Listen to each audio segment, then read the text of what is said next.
very shortly after I had lost my leg in 2004. It was around Christmas time, and it was one of the very few times that I had come out in public. I didn't have a prosthetic, and I was traveling on crutches. And I was going, Which is hard. Which is hard. And I was going around looking for Christmas gifts.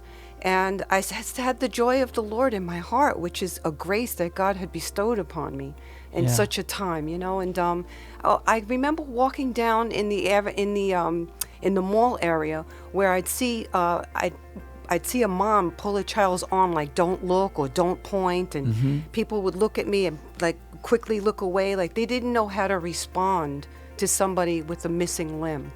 And so that very day when I went home in the evening time, as I was speaking with the Lord, as I often do, it came to me, and the Lord inspired me that I needed to have some kind of joy and love, an expression of Him outwardly.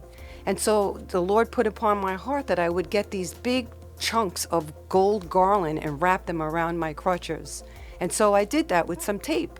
And the next day I went to the same mall and went shopping, and the experience was a completely different experience. What happened? People were looking at me, opening doors, saying Merry Christmas, because they could see that I had the joy of the Lord in me, that there was nothing to be afraid of. Right. And that they could just be happy and joyful still, that there was nothing wrong with somebody that had a missing leg or any other kind of thing. And I actually sat down with a little boy in J.C. Penney's. He wanted to know, like, what happened. And I said to the mother, it's okay. And I sat down on the floor with him and I explained to him, and he just received it all well, and off they went. And so I was just so grateful that the Lord had put that in my heart to be able to do that. And I walked around with that garland and those crutches even into the new year, so that I could bring a little bit of joy and some love to the people about me.